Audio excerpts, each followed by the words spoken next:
اے ایمان والو تم بھی نبی پاک پر درود بھیجا کرو۔ سبحان اللہ۔ بس میں نے اسی وقت سے ہی درود پاک کو اپنا معمول بنا رکھا ہے۔ جوان ہوئے تو پتا چلا کہ اس کی تو خیر و برکات ہی بہت زیادہ ہیں۔ حقیقتاً بہت دفعہ ایسے معاملات زندگی میں آئے جن میں بہت زیادہ نقصان اٹھاتا، لیکن درود پاک کی برکت سے اللہ نے مجھے ہر مشکل، ہر آزمائش سے بچایا۔ آج بھی سفر شروع کرنے کے بعد سے میں درود پاک ہی پڑھتا آ رہا تھا۔ اب راستہ بھٹکا تو میں نے کثرت سے درود پاک پڑھنا شروع کر دیا۔ میں گاڑی بہت احتیاط سے چلا رہا تھا۔ خدا نخواستہ ٹائر پنکچر ہو جاتا تو اس ویرانے میں کیا کرتا؟ مجھے جلدی بھی تھی اور کسی گڑبڑ کا خدشہ بھی تھا۔ کافی دیر چلنے کے بعد مجھے سوکھی جھاڑیاں اور اونچے نیچے ٹیلے بھی نظر آنے لگے۔ اچانک مجھے نظر آیا کہ دور کچھ لوگ بیٹھے ہوئے ہیں۔ میں نے شکر کا کلمہ پڑھا اور ان کی طرف گاڑی بڑھا دی، مگر عجیب بات ہوئی کہ انتہائی حبس والے موسم میں مزید گھٹن ہو گئی، سمجھ سے بالا تر گھٹن۔ گاڑی تھوڑا آگے گئی تھی کہ جھٹکے کھانے لگی، پھر ایک دم سے بند ہو گئی۔ میں گاڑی سے نیچے اتر آیا، طبیعت میں بوجھل پن سا محسوس ہونے لگا۔ میں نے سوچا کہ جا کر ان لوگوں سے مدد بھی مانگ لوں گا اور ساتھ میں راستہ بھی پوچھ لوں گا۔ میں تھوڑا آگے بڑھا، دیکھا تو سب لوگ کالے لباس میں ملبوس نظر آئے۔ میں نے سوچا اللہ خیر کرے، کہیں کوئی سوگ والا معاملہ تو نہیں ہو گیا۔ ان کے ساتھ تھوڑا اور قریب ہوا تو سمجھ میں آیا کہ ان کی تعداد 4 ہے اور وہ سب کی سب عورتیں ہیں۔ پتہ نہیں کسی چیز پر جھکی ہوئی تھی چاروں کی چاروں۔ السلام علیکم، بات سنیے گا۔ میں نے تھوڑا پیچھے ہی رک کر آواز لگائی۔ خواتین کی وجہ سے میں زیادہ قریب نہیں گیا تھا۔ میری آواز پر وہ چاروں خواتین نے ایسے سر اٹھایا جیسے چونک گئی ہوں۔ ان میں سے ایک نے جب پلٹ کر میری طرف دیکھا تو میری تو سٹی ہی گم ہو گئی۔ پلٹے بغیر اس نے صرف گردن پیچھے گھمائی تھی، پوری گردن۔ مزید دہشتناک بات یہ تھی کہ اس کے ہونٹوں سے دانت باہر نکلے ہوئے تھے جن سے خون ٹپک رہا تھا۔ مجھے دیکھتے ہی ان چاروں نے ایک فلک شگاف چیخ ماری۔ میرا تو دل ہی دہل گیا۔ میں نے ایک ہی نظر میں دیکھ لیا، وہ چاروں بھیانک چہرے والی تھی۔ سب سے زیادہ مکروہ بات یہ تھی کہ ان کی ناک نہیں تھی، ناک کی جگہ سوراخ تھے۔ میں سمجھ گیا کہ کالی بھجنگ عورتیں انسان نہیں، چڑیلیں ہیں، اور جس چیز پر وہ جھکی ہوئی تھی وہ انسانی جسم تھا۔ او خدایا، یہ کیا بلائیں متھے لگ گئیں۔ میری ٹانگیں کانپنے لگی۔ وہ چاروں اب پڑا ہوا شکار چھوڑ کر دائیں بائیں سر ہلاتے ہوئے میری طرف بڑھنے لگی۔ ایسے لگ رہا تھا جیسے نیا شکار دیکھ کر خوش ہو گئی ہوں۔ میں پلٹ کر بھاگنے کے لیے پر تول ہی رہا تھا کہ وہ چاروں اڑتی ہوئی میرے سر پر آن پہنچی۔ میرے حلق سے ان کی چیخ سے بھی زیادہ ہولناک اور فلک شگاف چیخ نکلی، مگر جیسے ہی ان چڑیلوں نے مجھے چھوا وہ ایک جھٹکا کھا کر پیچھے جا گری اور انہوں نے چیخنا شروع کر دیا۔ ایسے لگا جیسے انہیں 440 وولٹ کا کرنٹ لگا ہو۔ میں خوفزدہ تو تھا ہی، مگر اب حیرت زدہ بھی ہو گیا۔ میں تھوڑا سنبھلا تو میں نے فوراً ہی سورہ ناس پڑھنی شروع کر دی، جس کے ساتھ ہی وہ پیچھے کی طرف ہٹنے لگیں۔ کلام پاک کی کرامت دیکھ کر مجھے حوصلہ ہوا اور میں اٹھ کھڑا ہوا۔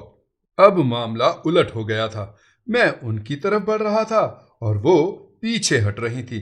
میرے دماغ نے بجلی کی طرح کام کیا کہ اگر یہ بھاگ گئیں تو خلق خدا کو نقصان پہنچاتی رہیں گی۔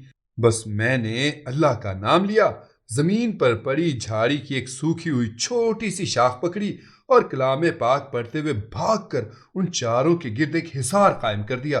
وہ پوری طرح غرانے لگی، چیخنے لگی، چلانے لگی۔ میرا تجربہ الحمدللہ کامیاب ہو گیا تھا۔ وہ اس حصار سے باہر نکلنے میں ناکام ہو گئیں۔ پھر اچانک ہی وہ چاروں خوبصورت لڑکیوں میں تبدیل ہو گئی تھیں۔ ایک لمحے کے لیے تو میں بھی مبہوت ہو کر رہ گیا تھا۔ ٹکٹکی باندھے ان کی طرف دیکھنے لگا۔ ایسا حسن میں نے زندگی میں کبھی نہیں دیکھا تھا۔ ہم تمہارے لیے مری جا رہی ہیں عاقب، اور تم ہمارے ساتھ ایسا کرو گے؟ ختم کرو اس حصار کو، ہمارا انگ انگ تمہارے لیے تڑپ رہا ہے۔ وہ سحر پھونکتے ہوئے بولیں تو ان کی آواز سے ہی مجھے ہوش آ گیا۔ واقعی بڑی دل نشین آواز تھی۔ میں ایک دم سے پلٹا اور جس انسان پر وہ جھکی ہوئی تھی اسے دیکھنے لگا۔ وہ ایک نوجوان تھا، 27-28 سال کا۔ میں بھاگتا ہوا اس کے پاس پہنچا، چیک کیا تو وہ ابھی زندہ تھا، البتہ اس کے جسم پر چڑیلوں کے دانتوں کے نشانات واضح نظر آ رہے تھے جن سے خون رس رہا تھا۔ میں سمجھ گیا کہ چڑیلوں کی دعوت اڑانے سے پہلے ہی میں پہنچ گیا تھا۔ میں نے ادھر ادھر دیکھا، مجھے کوئی ایسی چیز نظر نہ آئی جس سے میں اس نوجوان کو ہوش میں لا پاتا۔ میں گاڑی کی طرف جانے کے لیے پلٹا تو ہوش اڑا دینے والا ایک اور منظر میرا امتحان لینے پر تلا ہوا تھا۔ وہ چاروں چڑیلیں جو اس وقت انتہائی حسین ترین دوشیزاؤں کا روپ دھارے ہوئے تھیں، مجھے لبھانے کے لیے اپنے کپڑے اتار کر برہنہ ہو چکی تھیں۔ شکر ہے اللہ کا کہ اس پاک ذات نے میری فطرت شرم و حیا کی مٹی سے گوندھی ہوئی تھی۔ میں نے بے ساختہ منہ پرے کیا اور بھاگتا ہوا گاڑی کی طرف چلا گیا۔ وہ مسلسل مجھے پکار رہی تھیں۔ اب تو انہوں نے باقاعدہ میرے فراق میں ٹسوے بہانا اور حسین دوشیزاؤں کی طرح رونا بھی شروع کر دیا۔ خوبصورت برہنہ روتی ہوئی حسینائیں اچھے اچھوں کی قسمیں توڑوا دیتی ہیں، مگر ایک تو میری فطری شرم و حیا، دوسرے میں کچھ دیر پہلے ان کے بھیانک چہرے بھی دیکھ چکا تھا، اس لیے ان کے جھانسے میں نہیں آیا، بلکہ میں نے آیت الکرسی کے ساتھ ساتھ معوذتین کا ورد بھی تیز کر دیا تھا۔ میں نے گاڑی سے پانی نکالا اور فرسٹ ایڈ باکس نکالا اور بے ہوش پڑے اس نوجوان کو، جو شکل و صورت سے کوئی سندھی دیہاتی لگتا تھا، اس کے چہرے پر پانی کے چھینٹے مارے اور ساتھ میں اس کے زخموں پر مرکری کرم، وہ لال دوائی جو ہوتی ہے، وہ لگا کر ایک بار پھر ان چڑیل زادیوں کی طرف واپس پلٹ آیا۔ بڑے بوڑھوں بزرگوں سے بھی سن رکھا تھا اور قصے کہانیوں میں بھی پڑھا ہوا تھا کہ کلام پاک پڑا ہوا پانی ان شیطانی چیزوں کو جہنم واصل کرنے کا بہترین ذریعہ ہے۔ میں نے انہی معلومات پر عمل کرنے کا سوچ لیا تھا۔ میں آیت الکرسی اور معوذتین پڑھ پڑھ کر بوتل میں موجود پانی پر پھونک رہا تھا۔ معوذتین سورہ فلق اور سورہ ناس کو کہا جاتا ہے۔ مجھے کلام پاک سے دم کیا پانی لے کر اپنی طرف بڑھتے دیکھ کر وہ چاروں خوفزدہ ہو کر پیچھے ہٹنے لگیں، لیکن میرے قائم کیے حصار کی لکیر سے ٹکرا کر چیخ مار کر پھر سے دائرے میں آ گئیں۔ عاقب، ایسا نہ کرو، یہ پانی پھینک دو اور یہ جو تم پڑھ رہے ہو یہ پڑھنا بند کرو، ہم تمہاری داسیاں بن جائیں گی۔ دیکھو دیکھو ہمارا حسن، یہ سب تمہارے لیے ہے، آؤ آؤ اپنی پیاس بجھا لو، پر ایسا نہ کرو۔ ان کی آوازوں میں اب خوف کی صاف طور پر جھلک محسوس ہو رہی تھی۔ تم جس لڑکی پر ہاتھ رکھو گے وہ بھی تمہاری ہوگی، ہم وعدہ کرتی ہیں، ہم پر یقین کرو عاقب۔ انہوں نے ایک اور جال پھینکا۔ مجھے اللہ نے بہت پیاری بیوی عطا کر رکھی ہے اور باقی 70 مجھے جنت میں مل جائیں گی۔ فی الحال تو تم اپنے آقا شیطان مردود کے لیے جہنم میں جا کر صفائی کرو۔ ان کی بے بسی دیکھ کر میں دلیر ہو گیا تھا۔ میں جیسے جیسے ان کے قریب ہو رہا تھا، ان کی شیریں آوازیں ایک بار پھر بھیانک ہوتی جا رہی تھیں، اور پھر جب میں نے چلو میں پانی بھر کر ان پر اچھالا تو وہ ایک دم سے اپنی اصلی روپ میں واپس لوٹ آئیں۔ ان کی فلک شگاف چیخوں نے ماحول پر دہشت طاری کر دی تھی۔ وہ اپنی جگہ پر ایسے اچھل رہی تھی جیسے پیروں کے نیچے آگ لگ گئی ہو۔ میں نے پانی چھڑکنے کی رفتار تیز کر دی۔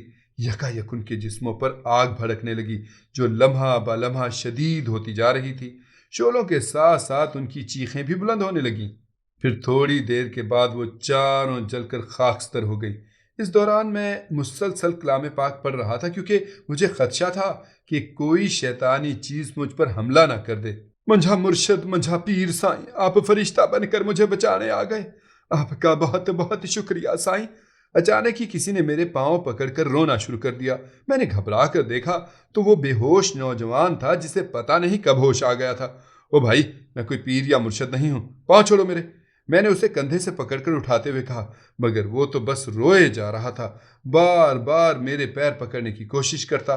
تنگ آ کر میں نے اسے غصے سے ڈانٹا تو وہ ایک جگہ پر ٹھہرا۔ اپنے بارے میں کچھ بتاؤ جوان، کون ہو تم اور ان چڑیلوں کے ہاتھے کیسے چڑھ گئے؟ میں نے پوچھا۔ ادا، میرا نام مراد پمر ہے پیر سائیں، میں تو شہر جا رہا تھا کام کاج کرنے کے لیے کہ ایک سونی سی چھوکری میرے سامنے آ گئی۔ وہ میرا نام بھی جانتی تھی سائیں، حالانکہ میں نے اسے پہلی بار دیکھا تھا۔ مراد پمر نے اپنا قصہ شروع کر دیا۔ دیکھو مراد، اب مجھے پیر یا مرشد مت کہنا، سمجھے؟ آگے بتاؤ۔ میں نے سختی سے اسے ڈانٹتے ہوئے کہا، جی اب نہیں کہوں گا سائیں، معاف کر دیں۔ ادا، وہ پھر میرے پاؤں پکڑنے لگا تو میں 2 قدم پیچھے ہٹ کر اسے غصے سے دیکھنے لگا۔ سائیں، اس چھوکری نے کہا کہ اس کی اماں بہت بیمار ہے، مدد کر دو۔ میں اس کے ساتھ آیا تو آگے ایک اور مائی کالے کپڑوں میں زمین پر بیٹھی ہوئی تھی۔ میں جب پاس آیا تو وہ تو سائیں کوئی چڑیل تھی۔ سائیں میں ڈر کے اس چھوکری کی طرف مڑا تو وہ پتہ نہیں کہاں غائب ہو گئی، اس کی جگہ ایک اور چڑیل ہی کھڑی تھی۔ سائیں میں تو ڈر سے بے ہوش ہو گیا۔ اب جب ہوش آیا ہے تو یہ 4 چڑیلیں آگ میں جل رہی ہیں۔ مراد نے میرے غصے سے سہم کر ساری بپتا سنا دی۔ اچھا تمہیں شہر کا راستہ آتا ہے؟ میں نے پوچھا۔ جی جی سائیں، میں نے اس ٹیلے کو پہچان لیا ہے، ہمارے بڑے بزرگ کہتے ہیں کہ یہ پکی تھاں ہے، میرا مطلب ہے یہاں پر کالی چیزیں ہوتی ہیں، اور آج تو واقعی دیکھ بھی لیا۔ مراد ایک بار پھر دہشت زدہ نظر آنے لگا۔ میرے ساتھ گاڑی میں بیٹھو، میں تمہیں شہر چھوڑ دوں گا، میں اسے کہہ کر گاڑی کی طرف بڑھنے لگا۔ ابھی تو مجھے یہ خدشہ تھا کہ کہیں گاڑی ہی خراب نہ ہو گئی ہو۔ میں نے اللہ کا نام لیا، گاڑی میں بیٹھ کر سلف مارا تو گاڑی سٹارٹ ہو گئی۔ میں نے مراد کو گاڑی میں بٹھا لیا اور اس کی رہنمائی میں جلد ہی جی ٹی روڈ پر پہنچ گیا۔ اللہ کا شکر ہے کہ مغرب سے پہلے ہی ہم ایک بار پھر آبادی میں پہنچ گئے تھے۔ مراد میرا شکریہ ادا کرتے نہیں تھک رہا تھا۔ اس نے میرے پوچھنے پر بتایا کہ وہ شہر سے 10,000 روپے کما کر اپنا کاروبار شروع کرنا چاہتا ہے۔ میں نے شہری آبادی میں پہنچ کر اسے 10,000 روپے کاروبار شروع کرنے کے لیے دیے تو وہ لینے سے انکاری تھا، مگر میں نے زبردستی اس کی جیب میں رقم ڈال دی۔ آنسو بہاتی آنکھوں کے ساتھ وہ ایک بار پھر مجھے دعائیں دینے لگا، اور میں وہاں مسجد میں نماز مغرب ادا کرنے کے بعد ایک بار پھر لاہور کی طرف گاڑی بھگاتے ہوئے اپنے اللہ کا شکر ادا کرنے لگا، جس نے اتنی خوفناک صورتحال سے نہ صرف مجھے بچایا بلکہ ایک معصوم کی جان بچانے کی سعادت بھی عطا کی، اور ساتھ میں شیطانی مخلوق کو جہنم واصل کرنے کا اعزاز بھی بخشا۔ میں اپنے رب کا جتنا شکر ادا کروں کم ہے، بے شک میرا اللہ بڑا مہربان ہے۔